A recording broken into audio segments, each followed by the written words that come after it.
ومال من لا مال له ولها يجمع من لا عقل له أو كما قال عليه الصلاة والسلام سبحان ربك رب العزة عما يصفون وسلام على المرسلين والحمد لله رب العالمين اللهم صل على سيدنا محمد وعلى آل سيدنا محمد وبارك وسلم اللهم صل على سيدنا محمد وعلى آل سيدنا محمد وبارك وسلم اللهم صل على سيدنا محمد وعلى آل سيدنا محمد وبارك وسلم. آج کا عنوان سالکین کے لیے بہت اہم ہے اور امید ہے کہ یہ عنوان عصر کی مجلس اور عشاء کی مجلس دونوں میں چلے گا. اردو زبان کے کچھ الفاظ ایسے ہوتے ہیں کہ ان کا ہر حرف بھی بڑا بامعنی ہوتا ہے. مثال کے طور پر ایک جگہ پر کچھ انگریزی خواں لوگ تھے جس طلباء کو بہت تنگ کرتے تھے. عربی مدارس کے جو طلباء تھے ان کو تنگ کرتے، کبھی ان کو قربانی کا مینڈا کہتے، کبھی کچھ کہتے، کبھی کچھ کہتے. ایک دن وہ طلباء سب مل بیٹھے اور کہنے لگے کہ ان انگریزی خواں لوگوں کے لیے کوئی ایسا لفظ بناؤ کہ جس میں ان کی ساری صفات آ جائیں. کہا ہے تو بہت اچھا. اب ہوں طلباء اور پھر مل بیٹھے ماشاء اللہ. انہوں نے کہا ان کے اندر ہوتا کیا کیا ہے؟ ایک نے کہا بڑی جہالت ہوتی ہے ان میں. دوسرے نے کہا یہ لوگ بڑے نالائق ہوتے ہیں. یہ لوگ بڑے نالائق ہوتے ہیں. ایک نے کہا یہ بڑے احمق ہوتے ہیں. ایک نے کہا یہ بڑے بے وقوف ہوتے ہیں. انہوں نے کہا کہ ساری باتیں ٹھیک ہیں، ہم ان سب الفاظ کے اول حرف لے کے ایک لفظ بناتے ہیں. چنانچہ انہوں نے ایک لفظ بنایا جناب. جیم سے جاہل، نون سے نالائق، الف سے احمق اور با سے بے وقوف. اور انہوں نے ہر انگریزی خواں کو جناب کہنا شروع کر دیا. ایسا لفظ مشہور ہوا کہ آج کسی کو پتہ ہی نہیں کہ یہ بنا کیسے. سب ایک دوسرے کو جناب کہتے پھرتے ہیں. تو جس طرح اس لفظ کا ہر حرف بامعنی ہے، اسی طرح ایک لفظ ہے دشمن. اس لفظ کا بھی ہر حرف بامعنی ہے. یہ جو دشمن کا لفظ ہے نا، یہ اللہ والوں نے بنایا ہے. یہ جناب کا لفظ تو طلباء نے بنایا شرارت کی نیت سے، لیکن دشمن کا لفظ اہل اللہ نے بنایا دلوں کی طہارت کی نیت سے، دلوں کی پاکیزگی کی نیت سے. دشمن کے لفظ میں 4 حروف ہیں اور انسان کے 4 ہی دشمن ہیں. اچھی طرح سن لیجئے. دشمن کے لفظ میں 4 حروف ہیں، دال، شین، میم اور نون. اور انسان کے 4 ہی دشمن ہیں. سب سے پہلا دشمن دنیا. اب آگے کی جو محفلیں ہوں گی نا، ان میں ان 4 دشمنوں کی تفصیل کی جائے گی. اس لیے کہ جب تک انسان کو اپنے دشمن کا پتہ نہ ہو وہ اس کے وار سے بچ نہیں سکتا. دشمن اس کو ہلاک کر ڈالے گا. دوستی کے رنگ میں دشمنی کرنے والے تو بہت نقصان دہ ہوتے ہیں. تو اس لیے جو دشمن ہو انسان کے ان کو پتہ ہونا چاہیے. تو یہ وہ دشمن ہیں جو انسان کے آخرت کے دشمن، عقبا کے دشمن. اس لیے یہ دشمن اور زیادہ بڑے دشمن ہیں. تو پہلا حرف دال، دال سے مراد دنیا، یہ آج کا ٹاپک ہے۔ اس کو کہتے ہیں دنیا کی محبت، ترک دنیا یعنی ترک لذات دنیا۔ دنیا کی لذتیں یہ ہماری دشمن ہیں، ایسے ہمیں اپنے اندر لگا لیتی ہیں کہ ہمیں اپنے رب سے غافل کر دیتی ہیں۔ اور واقعی دنیا کی لذتوں میں پھنس کے انسان آخرت کو بالکل بھول جاتا ہے، اسے یاد ہی نہیں ہوتا کہ میں کیا ہوں اور کیا نہیں ہوں۔ امام غزالی رحمۃ اللہ علیہ نے یہ بات بڑے اچھے انداز سے سمجھائی۔ فرماتے ہیں کہ ایک آدمی جا رہا تھا، ایک شیر اس کے پیچھے بھاگا، اب قریب درخت بھی نہیں تھا کہ یہ چڑھ جائے، ایک کنواں تھا تو اس نے سوچا میں کنویں میں چھلانگ لگا دیتا ہوں، شیر چلا جائے گا تو میں بھی کنویں سے نکل آؤں گا۔ جب اس نے نیچے چھلانگ لگانے کے لیے دیکھا تو کیا دیکھتا ہے کہ پانی کے اوپر کالا ناگ تیر رہا ہے، اب پیچھے شیر، آگے کالا ناگ، حیران کہ اب کیا کروں؟ تو اس کو اس کنویں کی دیوار کے اوپر کچھ گھاس اگی ہوئی نظر آئی، گھاس اگاتی ہے کنویں کی دیواروں پہ۔ اس نے سوچا میں ان کو پکڑ کے لٹک جاتا ہوں، نہ اوپر رہوں گا کہ شیر کھائے، نہ نیچے جاؤں کہ سانپ ڈسے، میں درمیان میں لٹک جاؤں گا، شیر چلا گیا تو باہر نکل آؤں گا۔ یہ گھاس کو پکڑ کے لٹک گیا۔ تھوڑی دیر میں اس نے کیا دیکھا؟ دو چوہے ہیں، ایک کالا اور ایک سفید، اور وہ اس گھاس کو کاٹ رہے ہیں جس گھاس کو پکڑ کے یہ کھڑا ہے۔ اب اور پریشانی، اوپر شیر ہے، نیچے سانپ ہے، اور جس گھاس کو پکڑ کے لٹک رہا ہے اس کو سفید اور کالا چوہا وہ دونوں کاٹ رہے ہیں۔ اب اس پریشانی کے عالم میں جب اس نے ادھر ادھر دیکھا تو اس کو قریب شہد کا ایک چھتا نظر آیا جس پر مکھیاں نہیں تھیں، شہد سے بھرا ہوا تھا۔ تو خیال آیا ذرا دیکھوں تو صحیح یہ کیسا ہے۔ اس نے ایک ہاتھ سے گھاس پکڑی اور دوسرے سے شہد انگلی پہ لگا کے جو منہ میں لگائی تو بڑا مزہ آیا۔ اب یہ اس کو چاٹنے میں مشغول، نہ اسے سفید اور کالا چوہا یاد، نہ اسے اوپر کا شیر یاد، نہ اسے نیچے کا سانپ یاد۔ سوچیں پھر اس کا انجام کیا ہوگا۔ امام غزالی رحمۃ اللہ علیہ فرماتے ہیں اے دوست، تیری مثال اس انسان کی ہے، اور ملک الموت شیر کی مانند تیرے پیچھے لگے ہوئے ہیں، اور قبر کا عذاب اس سانپ کی صورت میں تیرے انتظار میں ہے، اور کالا اور سفید چوہا یہ تیری زندگی کے دن اور رات ہیں، اور یہ گھاس تیری زندگی ہے، یہ دن اور رات تیری زندگی کو کاٹتے چلے جا رہے ہیں، اور یہ شہد کا چھتا یہ دنیا کی لذتیں ہیں، اور تو دنیا کی لذتوں میں لگا ہوا ہے، تجھے کچھ یاد نہیں، سوچ تیرا انجام کیا ہوگا۔ واقعی بات ایسی ہے کہ انسان دنیا کی لذتوں میں پھنس کر اپنے رب کو ناراض کر لیتا ہے۔ کسی کو کھانے پینے کی لذت، کسی کو اچھا پہننے کی لذت، کسی کو جنسی لذت، کسی کو اچھا عہدہ اور شہرت ملنے کی لذت، لذتیں جدا ہیں، ان کے پیچھے بھاگے پھرتے ہیں، اور یہ لذتیں انسان کو آخرت سے غافل کر دیتی ہیں۔ اسی لیے جہاں ترک دنیا کا لفظ آئے گا اس سے مراد ترک لذات دنیا ہوگا۔ دنیا کو ترک کرنے کا کیا مطلب؟ دنیا کی لذتوں کو ترک کر دینا، اس کا یہ مطلب ہوگا۔ یہ دنیا بھی عجیب ہے۔ ہمارے مشائخ نے فرمایا حلالها حساب وحرامها وبال، کہ اگر اس کا حرام ہو وہ تو ویسے ہی وبال ہے، اس کا حلال بھی ہو تو بھی اس کا حساب دینا پڑے گا، تو جان کہیں نہیں چھوٹتی۔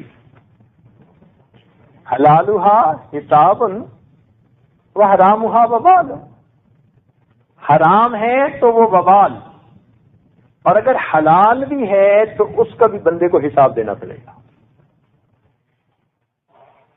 اس لیے نبی علیہ السلام نے ارشاد فرمایا، میری امت کے فقراء، میری امت کے امیر لوگوں سے جنت میں 500 سال پہلے داخل کر دیے جائیں گے۔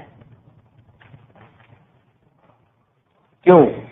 ان کو دنیا میں تھوڑا رزق ملا، صبر شکر کا وقت گزارا، دوسروں کو خوب مال ملا، انہوں نے من پسند کے کھانے کھائے، خوب دنیا کی موج اڑائی۔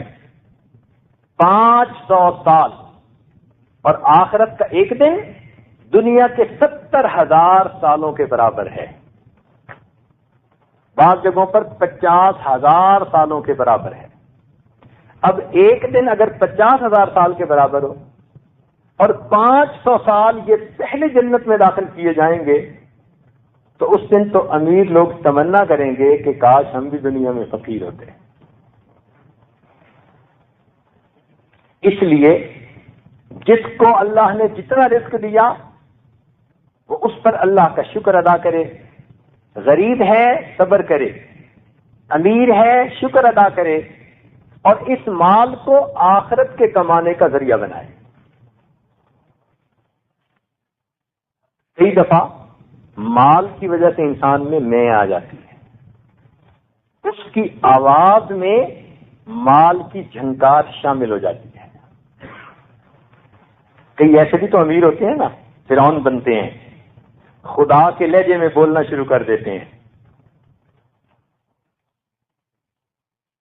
تو مال انسان کے اندر تکبر پیدا نہ کرے، عاجزی پیدا کرے۔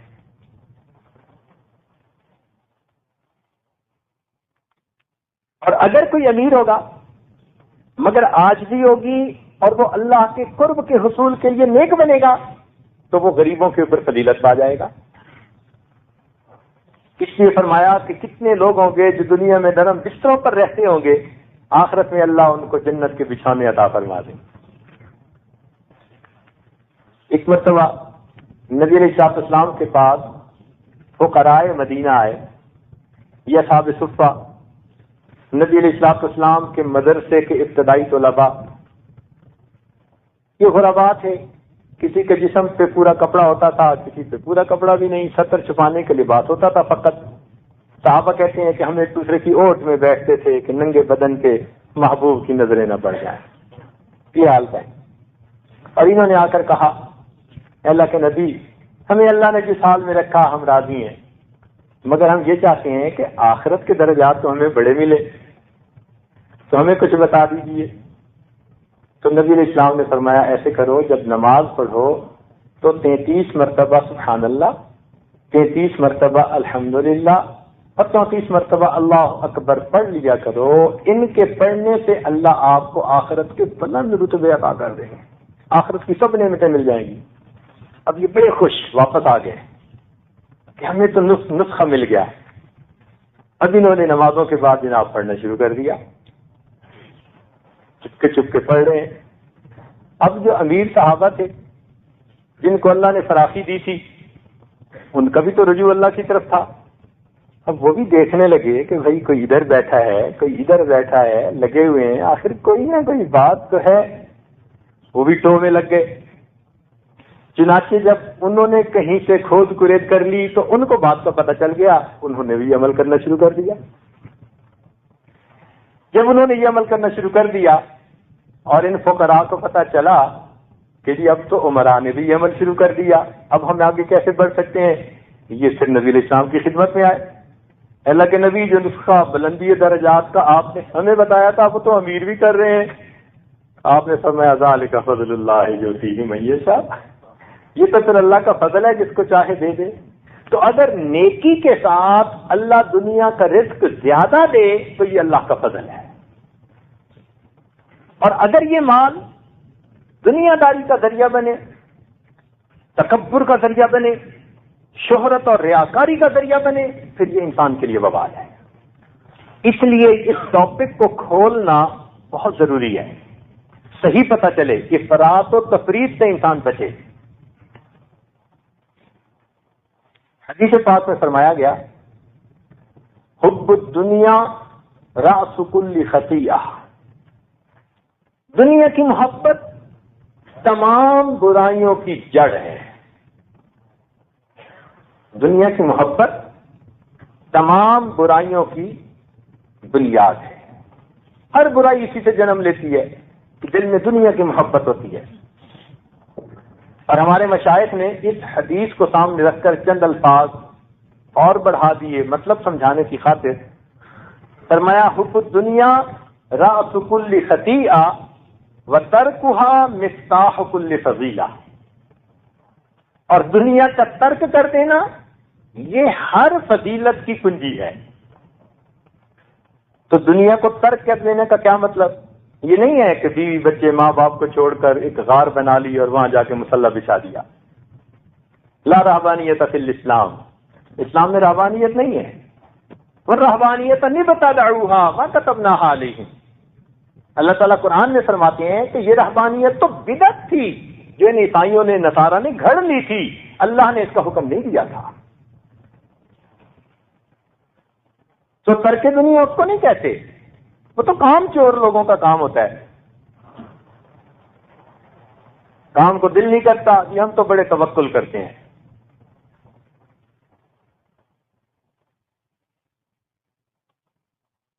ترک دنیا کا مطلب ترک لذات دنیا. دنیا کی لذتوں کو انسان ہیچ سمجھے اور سمجھے کہ لذتوں کی جگہ تو آخرت ہے. دنیا تو ضرورت پوری کرنے کی جگہ ہے اور آخرت لذتیں لینے کی جگہ ہے.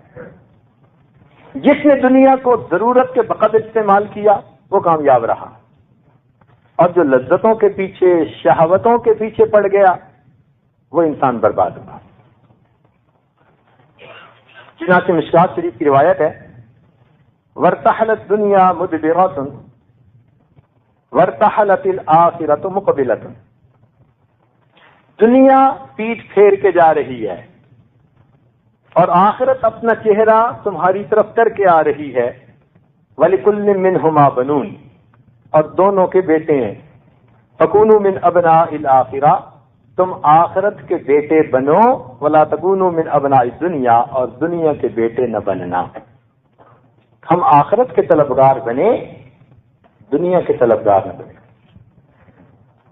دنیا میں ہوں دنیا کا طلبگار نہیں ہوں، دنیا میں ہوں دنیا کا طلبگار نہیں ہوں، بازار سے گزرا ہوں خریدار نہیں ہوں.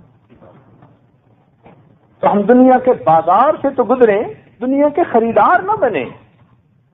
انسان بازار سے گزرتا ہے، ادھر ادھر دیکھتا ہے، مگر اپنی منزل پہ چلا جاتا ہے. 100 طرح کی ٹریفک ہوتی ہے،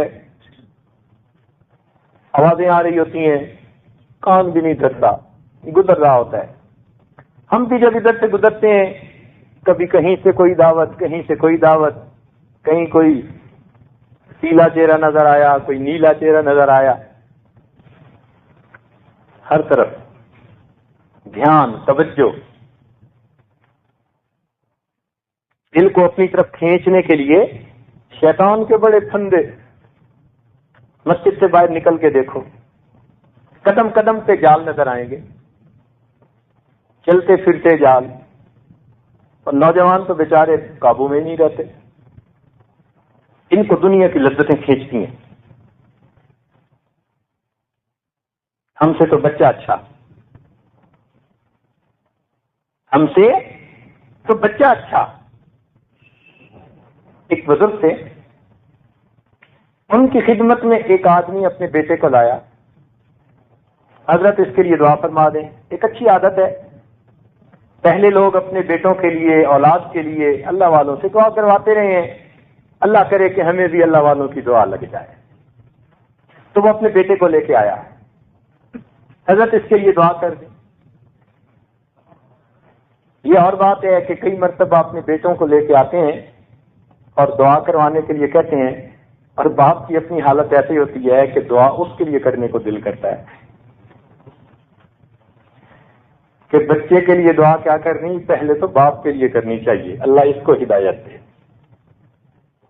خیر وہ بچے کو لے کے آیا. اب ان اللہ والوں نے دعا کر دی. دعا کے بعد ان کے پاس کوئی جیب کے اندر میٹھی چیز تھی, انہوں نے نکال کے اس بچے کو دی.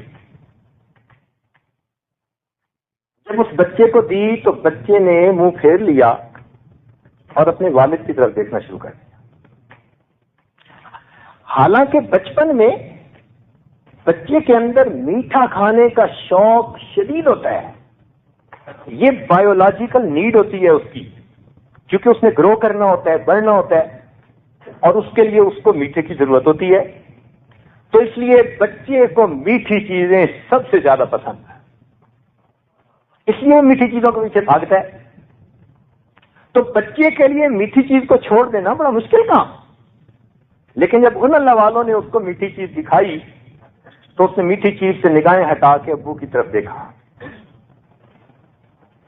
انہوں نے پھر کہا بھائی لے لو. بچے نے دوبارہ میٹھی چیز کی طرف دیکھا, پھر نگاہ ہٹا کے ابو کی طرف دیکھنا شروع کر دیا, نہیں لی. اب اس کے والد نے اسے کہا کہ بیٹا حضرت دے رہے ہیں لے لو. تو جب والد نے اجازت دی اور کہا کہ بیٹا لے لو, اب اس بچے نے ہاتھ بڑھایا اور وہ چیز لے لی.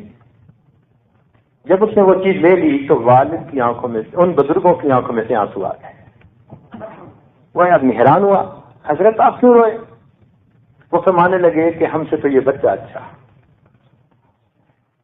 کہ اس بچے کو میں نے ایسی چیز دی جس کی طلب اس کے اندر بہت ہے, شدید ہے, لیکن اس نے چیز کو نہیں دیکھا, اپنے والد کی طرف دیکھا کہ میرا ابا مجھے کیا کہتا ہے. اے کاش ہم جو گلیوں میں چلتے ہیں ہمارے سامنے بھی لذیذ شخصیتیں پھرتی ہیں, ہم بھی ادھر سے نظر اٹھا کر دیکھتے کہ ربا ہمیں کیا کہتے ہیں. تو بچے نے تو ابا کو دیکھا, کاش ہم بھی اپنے ربا کو دیکھتے. ہم تو ربا کو نہیں دیکھتے, ہم تو اسی کو دیکھنا شروع کر دیتے ہیں. تو لذتیں کھینچتی ہیں بندے کو اور نفس قابو میں نہیں رہتا.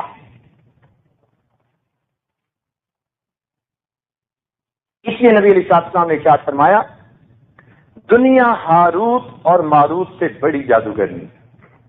ہاروت اور ماروت دو فرشتے تھے, اللہ تعالیٰ نے انسانوں کے امتحان کے لیے ان کو جادو کا علم دے کر بھیجا, مگر ہمیں منع فرما دیا اس کو سیکھنے سے, استعمال کرنے سے.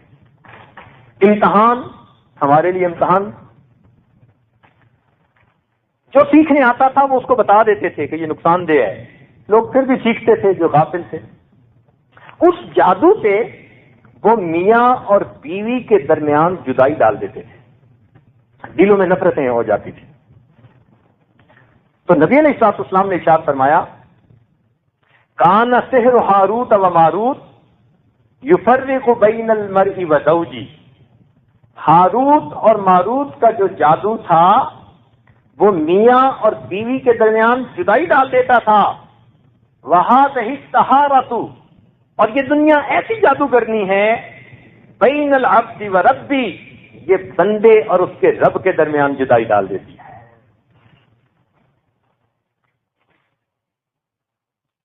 یہ کسی بات خدا شاعر نے یہ بات کہی لِكُلِّ شَيْءٍ إِذَا فَارَقْتَهُ عِوَضٌ, لِكُلِّ شَيْءٍ إِذَا فَارَقْتَهُ عِوَضٌ وَلَيْسَ لِلَّهِ إِن فَارَقْتَ مِنْ عِوَضِ. تو دنیا کی جس چیز سے جدا ہوگا تیرے لیے ہر چیز کا بدل موجود ہے, لیکن اگر تو اللہ سے جدا ہوا تیرے لیے کوئی بدل موجود نہیں. تو یہ دنیا بڑی جادوگرنی, بندے اور پروردگار کے درمیان جدائیاں ڈال دیتی ہے.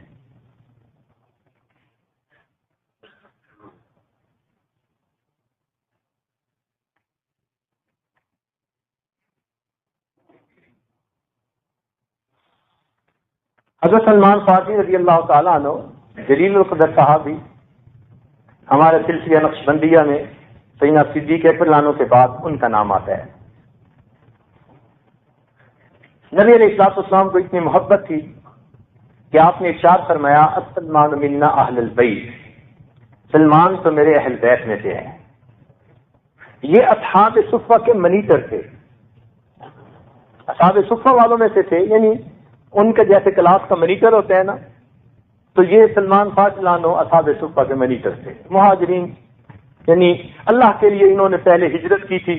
لمبا واقعہ ہے، آتش پرست کے بیٹے تھے، پھر کئی استادوں سے ہوتے ہوتے بالآخر نبی علیہ الصلوۃ والسلام کی خدمت میں حاضر ہوئے۔ ان کی بات ہے، ان کی اور حضرت ابو الدرداء رضی اللہ تعالیٰ عنہ، ان کا آپس میں بھائی چارہ تھا، مواخات تھی۔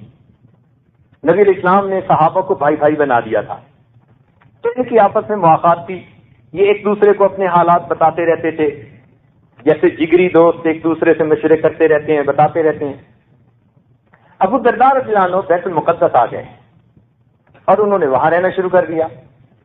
انہوں نے سلمان فاضل عنہ کو خط لکھا اور خط میں لکھا الحمدللہ الذی انزلنی فی الارض المقدس، اللہ تعالیٰ کے لیے سب تعریفیں ہیں جس نے مجھے مقدس جگہ پر وارد ہونے کی توفیق بخشی، وَآتَانِيَ اللَّهُ مَالًا وَأَوْلَادًا، اور اللہ تعالیٰ نے مجھے مال اور اولاد عطا فرمائی ہے، یعنی خوب مال ہے اور خوب اولاد ہے، اور میں مقدس جگہ پر رہتا ہوں۔ سلمان فاضل نے جب یہ پڑھا تو آپ نے اس خط کا جواب لکھا۔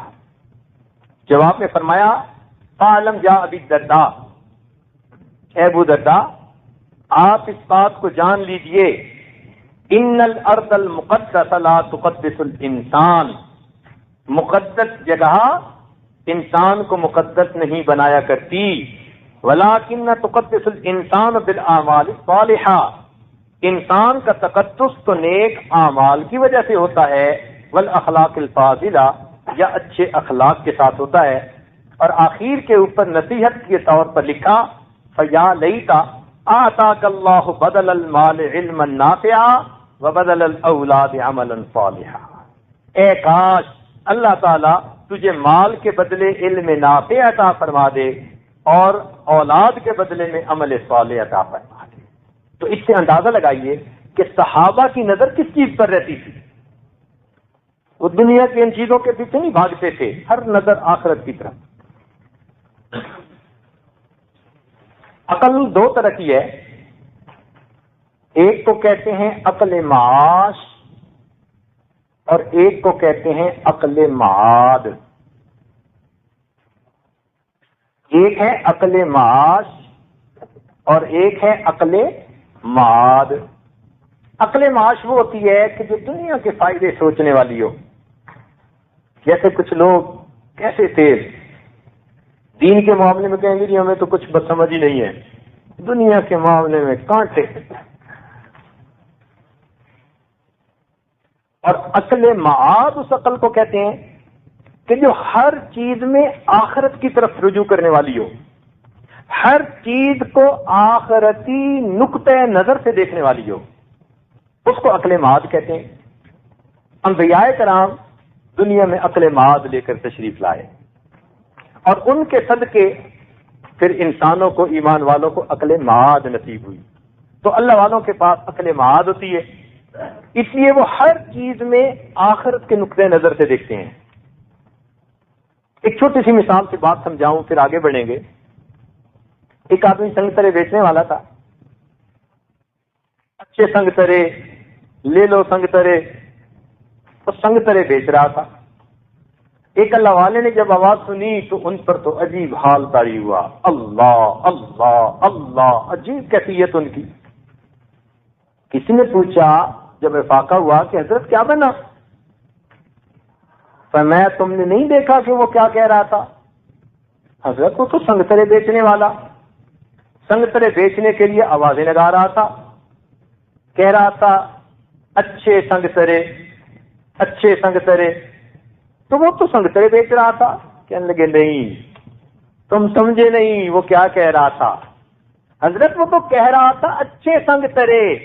کہنے لگے نہیں، وہ کہہ رہا تھا اچھے سنگترے، جو اچھوں کے سنگ لگ گئے وہ تر گئے۔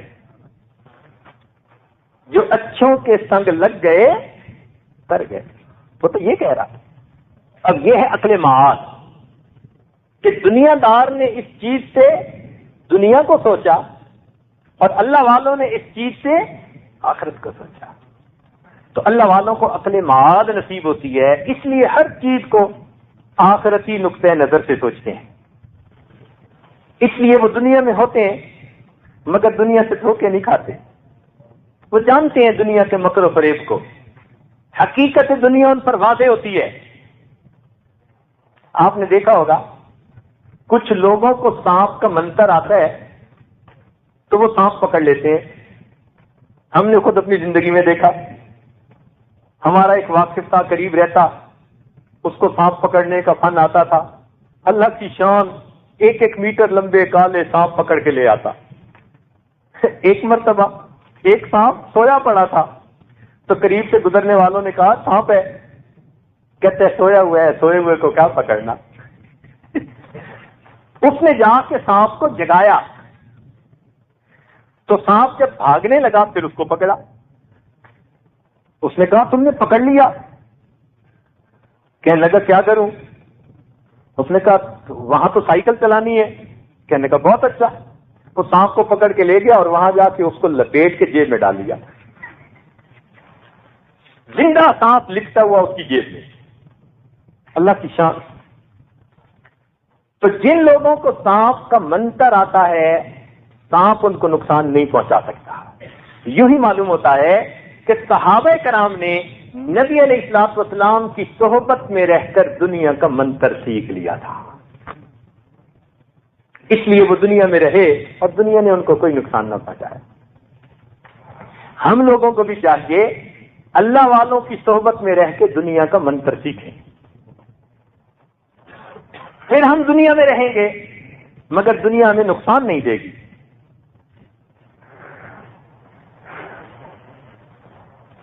حضرت علی رضی اللہ عنہ اپنے کئی دفعہ محراب میں کھڑے ہو کر کہتے یا صفرا یا بیضا غر غیری، اے سونا اے چاندی میرے غیر کو دھوکہ دے، میں تیرے دھوکے میں آنے والا نہیں.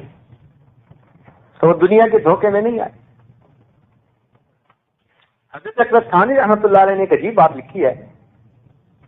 وہ فرماتے ہیں کہ عام مسلمان، عامت المسلمین تو یہ سمجھتے ہیں کہ صحابہ کی سب سے بڑی کرامت یہ ہے کہ حضرت سعد ابن ابی وقاص رضی اللہ تعالیٰ عنہ کا لشکر دریا میں سے بحفاظت بسلامت گزر گیا.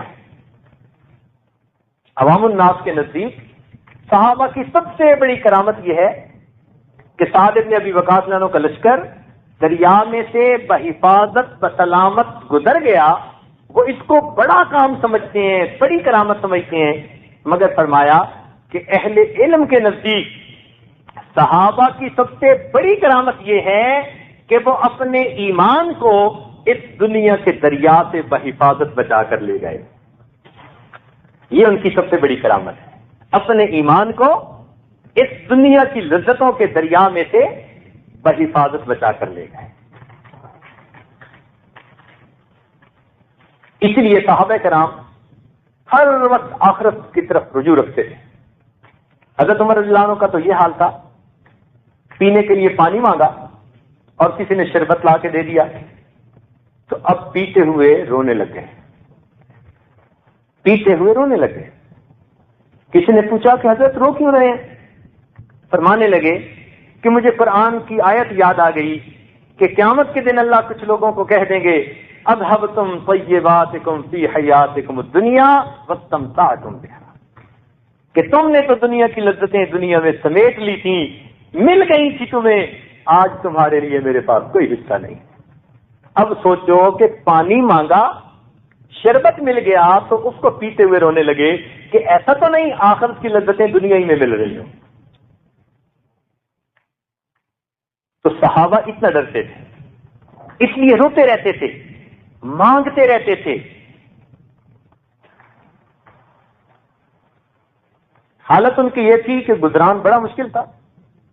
صحابہ کرام نے، جن میں سے حضرت علی عنہ بھی تھے، آپس میں بیٹھ کے مشورہ کیا کہ امیر المومنین کا جو بیت المال سے مشاہرہ ہے وہ بہت تھوڑا ہے، بڑی تنگی ہے، کچھ بڑھانا چاہیے۔ سب نے محسوس کیا، مشورہ کیا بڑھائیں، اتنا بڑھائیں اتنا بڑھائیں، لیکن امیر المومنین کو کون بتائے؟ کوئی تیار نہیں، کوئی تیار نہیں۔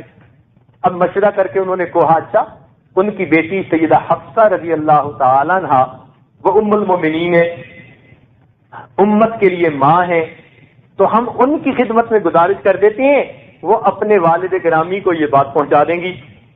چنانچہ انہوں نے ایک وقت میں حضرت عمر رضی اللہ عنہ کو بتایا کہ ابا جان اس طرح کچھ حضرات سوچتے ہیں کہ آپ کا مشاہرہ تھوڑا بڑھا دینا چاہیے، تنگی میں وقت گزرتا ہے۔ فرمایا کہ یہ کس کس نے مشورہ کیا؟ ان کا نام نہیں بتاؤں گی، نام نہیں بتاؤں گی۔ فرمان لگی حفصہ اگر تو مجھے نام بتا دیتی تو میں ان کو ایسی سزا دیتا کہ ان کے جسموں پہ نشان پڑ جاتے، ایسی ان کو سزا دیتا کہ ان کے جسموں پہ نشان پڑ جاتے کہ یہ لوگ مجھے دنیا کی لذتوں کی طرف مائل کر رہے ہیں۔ اور پھر فرمایا حفصہ تو مجھے بتا کہ تیرے گھر میں نبی علیہ السلام کا گزران کیسا تھا؟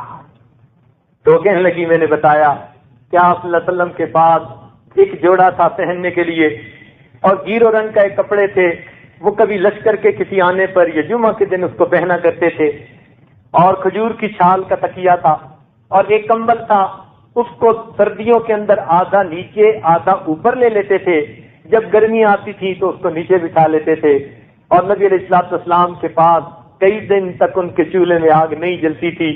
ایک مرتبہ میں نے گھی کے ڈبے کی تلچھٹ جو تھی اس پہ روٹی کو چپڑ دیا تو نبی علیہ السلام خود بھی اس کو شوق سے کھا رہے تھے، دوسروں کو بھی کھلا رہے تھے۔ یہ نبی علیہ السلام کا گزران تھا۔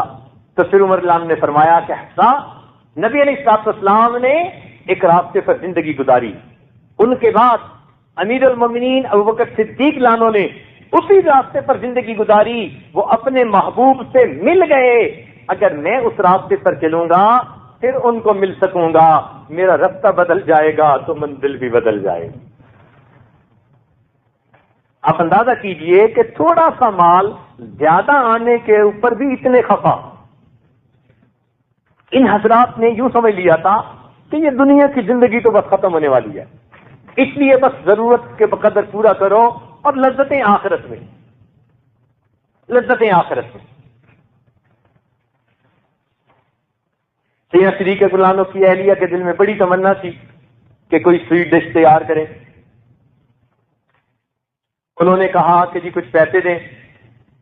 صدیق رضی اللہ عنہ نے فرمایا کہ پیسے تو نہیں ہیں۔ انہوں نے سوچا اچھا روز کا جو خرچہ ملتا ہے نا میں اس میں سے تھوڑا تھوڑا بچاتی رہتی ہوں اور اس سے میں بنا لوں گی۔ چنانچہ ایک دن انہوں نے سویٹ ڈش بنائی، خود بھی کھائی اور صدیق رضی اللہ عنہ کو بھی پیش کی۔ آپ نے پوچھا کہ یہ پیسے کہاں سے آئے؟ وہ کہنے لگی جو روز کا خرچہ دیتے ہیں نا تو اس میں سے تھوڑا تھوڑا میں نے بچا کے یہ تیار کر لی۔ آپ نے فرمایا بہت اچھا، ثابت ہوا کہ یہ خرچہ ہماری ضرورت سے زیادہ ہے، آپ نے اسے آئندہ ماہ کے لیے بیت المال میں واپس کر دیا۔ یہ سیدنا صدیق اکبر رضی اللہ عنہ کا معاملہ تھا۔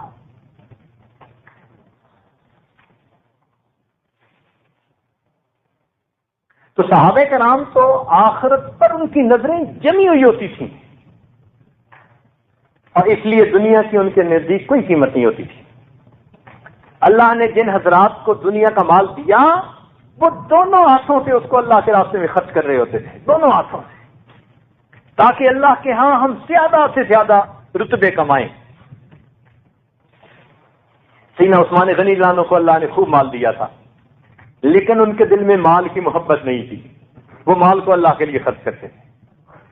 چنانچہ ایک کنواں تھا بئر روما، یہودی کا تھا۔ مسلمانوں کے پاس اس وقت پانی کی تنگی بڑی تھی، وہ اس سے خریدتے تھے، یہودی سے۔ سیدنا عثمان غنی اللہ عنہ نے جب دیکھا کہ مسلمانوں کو تنگی ہے وہ یہودی کے پاس گئے اور اسے کہا کہ بھائی مجھے یہ بیچ دو۔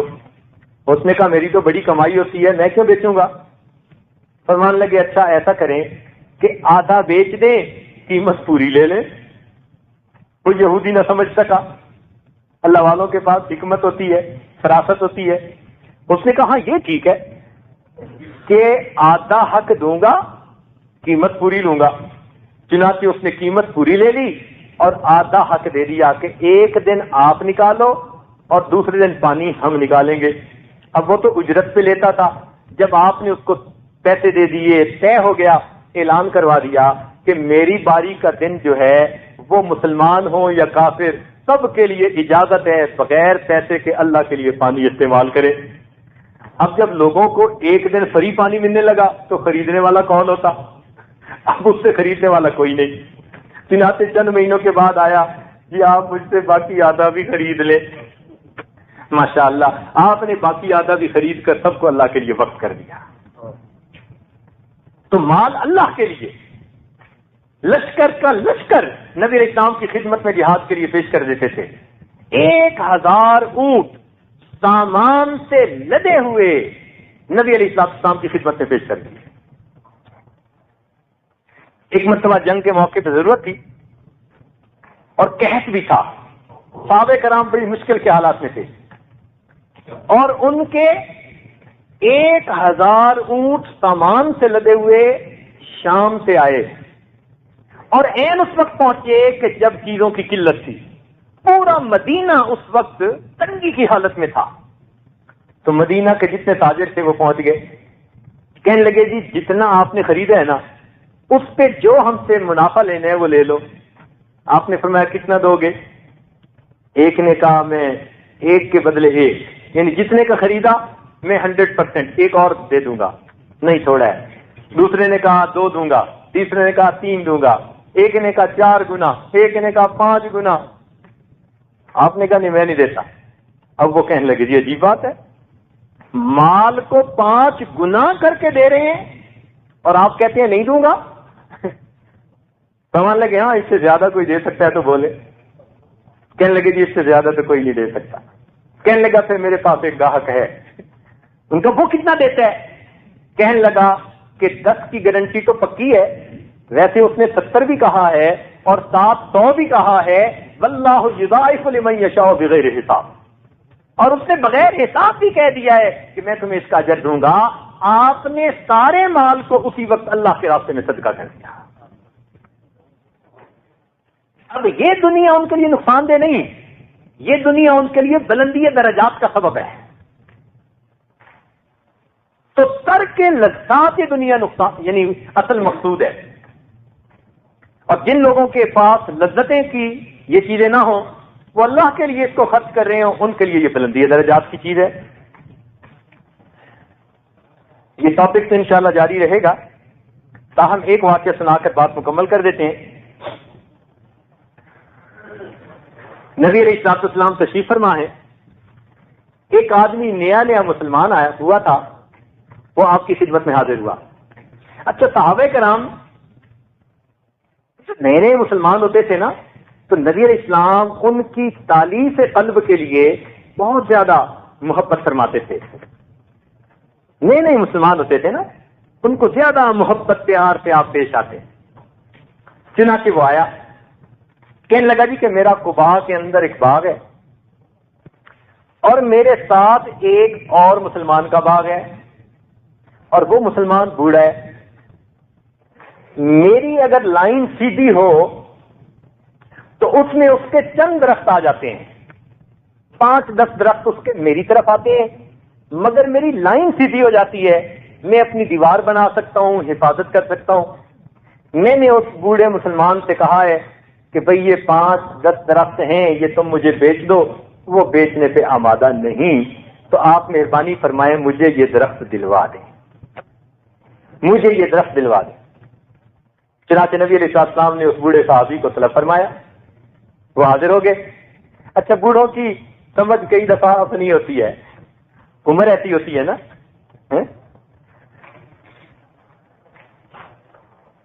بوڑھا آدمی تو بتا بھی نہیں سکتا کہ اس کو کیا کیا تکلیف. اٹھتا ہوں تو کمر میں درد ہوتی ہے، اس نے کہا بڑھاپا ہے. میں جلدی تھک جاتا ہوں، بڑھاپا ہے. راتوں کو نیند نہیں آتی، اس نے کہا بڑھاپا ہے. جب اس نے ہر بات کے کہا بڑھاپا ہے بڑھاپا ہے بڑھاپا ہے، تو بوڑھے میاں کو غصہ آیا. کہنے لگی یہ کیا؟ بڑھاپا ہے بڑھاپا ہے بڑھاپا ہے. کہنے لگا بڑے میاں یہ بھی بڑھاپا ہے.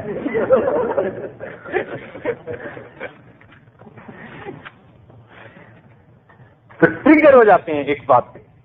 تو اپنا ذہن ہوتا ہے. خیر آپ نے اس صحابی کو بلایا اور بلا کر فرمایا کہ بھائی آپ کا یہ بھائی چاہتا ہے کہ آپ یہ درخت ان کو دے دیں تو ان کی لائن سیدھی ہو جائے. تو وہ بوڑھے صحابی آگے سے پوچھتے ہیں اے اللہ کے نبی، دیکھو صحابہ کتنے سمجھدار تھے. اللہ اکبر، حیرانی ہوتی ہے ان کی سمجھ پر.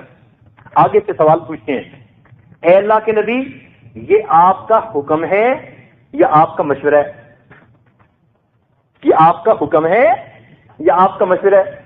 آپ نے فرمایا حکم نہیں ہے، یہ مشورہ ہے، اختیار ہے تمہیں، جو فیصلہ کرو. کہنے لگے اللہ کے نبی میں نہیں دینا چاہتا. اب جب نہیں دینا چاہتا تو وہ جو نیا مسلمان تھا وہ بیچارہ ذرا مایوس ہوا. تو نبی علیہ السلام نے فرمایا کہ اچھا ایسا کرو، اسے نہیں دینا چاہتے تو میں اسے خریدنا چاہتا ہوں، مجھے دے دو. کہتے اللہ کے نبی حکم ہے یا مشورہ ہے؟ آپ نے فرمایا مشورہ ہے. کہتے میں نہیں دیتا. اور یہ کہہ کے چلا گیا. نبی علیہ السلام نے جب دیکھا کہ جانے لگا ہے تو اللہ کے محبوب نے فرمایا کہ سنو، جنت کے درخت تمہیں اس کے بدلے ملیں گے اور میں ضمانت دیتا ہوں جنت میں باغ کی، تو تم یہ 10 درخت جنت کے باغ کے بدلے میں دے دو، تمہیں گھر ملے گا، باغ ملے گا. کہنے لگا اللہ کے نبی اب میں نے کہہ دیا لا حاجت لی، اب مجھے کوئی ضرورت نہیں ہے. کہہ بیٹھا تھا اب یہ سودا میں نہیں کرتا. چلا گیا. اب جب یہ بات ایک دوسرے صحابی نے سنی، ان کا 1000 درختوں کا باغ تھا. وہ نبی اسلام کی خدمت میں آئے. اے اللہ کے نبی، جو آپ نے خوشخبری اسے دی کہ اگر یہ 10 درخت خرید کے تم دے دو تو جنت میں اس کے بدلے گھر اور باغ ملے گا، کیا یہ وعدہ اسی کے ساتھ یا میرے ساتھ بھی ہے؟ اگر میں خرید کے دے دوں؟ آپ نے فرمایا تیرے ساتھ بھی ہے. وہ کہنے لگے بہت اچھا. اب یہ صحابی وہاں سے چلے اور کچھ دیر کے بعد وہ بوڑھے میاں کے گھر پہنچ گئے اور بوڑھے میاں کے پاس بیٹھ کے سلام دعا جیسے ہوتا ہے اور اس کو بتانے لگے تجھے پتہ ہے میں کون ہوں؟ اس نے کہا کون ہے؟ کہنے لگے میں قباء کا فلاں امیر آدمی ہوں جس کا 1000 درختوں کا باغ ہے. کہنے لگا ہاں اس کی تو بڑی شہرت میں نے سنی ہے، بڑا نام سنا ہے، تیرے باغ کے اندر تو کھجوریں بڑی اعلیٰ اور بڑی اچھی اور بڑے پھل دینے والی ہیں اور بڑا تذکرہ سنا ہے تیرا. کہنے لگے کہ اچھا تذکرے تم نے بھی سن لی ہیں، میں چاہتا ہوں کہ تیرے ساتھ ایک ڈیل کر لوں. اس نے کہا وہ کیا؟ کہنے لگا ڈیل یہ ہے، یہ جو درخت ہے نا 10 یہ مجھے دے دو اور 1000 درختوں کا وہ باغ آپ لے لو. تو ان کی تو آنکھوں میں چمک آ گئی. وہ بوڑھے میاں تھے، انہی کھجوروں پہ ان کا گزران تھا، وہ چھوڑنا نہیں چاہتے تھے ان کو. رہتے رہتے ایک چیز جگہ کے ساتھ انسان کی طبیعت لگ جاتی ہے نا، تو وہ چھوڑنا نہیں چاہتے تھے. لیکن جب انہوں نے وہ باغ سنا تو کہنے لگے کہ ٹھیک ہے میں تیرے ساتھ سودا کر لیتا ہوں. چنانچہ انہوں نے کہا کہ یہ درخت میرے اور وہ باغ تیرا. نبی علیہ السلام کی خدمت میں آ گئے. اللہ کے نبی مجھے 10 درخت مل گئے تھے، میں نے وہ درخت آپ کی خدمت میں پیش کر دیے. محبوب نے فرمایا میں ضمانت دیتا ہوں اس کے بدلے تمہیں جنت میں مکان بھی ملے گا، باغ بھی ملے گا. یہ سن کر وہ واپس آئے اور اپنے 1000 درختوں کے باغ کے کنارے پر پہنچے، اندر داخل نہیں ہوئے. کیوں؟ میں سودا کر چکا، اب یہ باغ کسی اور کا ہو گیا. کنارے پہ کھڑے ہو کے اپنی بیوی کو آواز دی اے فلاں کی امی، اے فلاں کی امی. بیوی نے کہا کہ کیا بات ہے، اندر کیوں نہیں آتے؟ کہنے لگے میں آج سودا کر بیٹھا ہوں، یہ باغ اب میرا نہیں، میں نے جنت کے باغ کے بدلے میں اس کو اللہ کے لیے فروخت کر دیا. سامان لے لے، بچوں کو لے لے، باہر آ جا، میں ادھر انتظار کروں گا. بیوی نے سنا، کہنے لگی تجھ پر قربان ہو جاؤں، زندگی میں تو نے پہلی دفعہ اچھا سودا کر کے میرا دل خوش کر دیا. سبحان اللہ. چنانچہ وہ اپنے بچوں کو لے کے باغ سے باہر آ گئی اور انہوں نے یہ باغ اللہ کے راستے میں صدقہ کر دیا. تو جن کا مال ایسا ہو کہ وہ اس کو اللہ کے لیے آخرت کمانے کے لیے لگا رہے ہوں، تو وہ مال تو پھر ان کے لیے بہترین سواری ہے۔ اور اگر لذت دنیا کی خاطر ہو تو پھر یہ نقصان دہ ہے۔ اس لیے کچھ لوگ مالدار ہوتے ہیں اور کچھ لوگ مال کے چوکیدار ہوتے ہیں۔ کچھ لوگ مالدار ہوتے ہیں اور کچھ مال کے چوکیدار ہوتے ہیں۔ مالدار تو وہ کہ جن کے پاس مال ہے اور اللہ کے راستے میں خوب لگا رہے ہیں، اور مال کے چوکیدار وہ جو روز بینک بیلنس چیک کرتے ہیں، اب اتنے ملین، اب اتنے ملین، اب اتنے ملین، یہ بیچارے چوکیداری کر رہے ہیں، خود چلے جائیں گے، اولادیں ان کی عیاشیاں کریں۔ اللہ رب العزت ہمیں اپنے مال کو اللہ کے راستے میں خرچ کرنے کی توفیق عطا فرمائے اور ہمیں ابناء الآخرہ میں شامل فرما لے۔ انشاءاللہ یہی عنوان عشاء کے بعد بھی جاری رہے گا، دعا کر لیجئے۔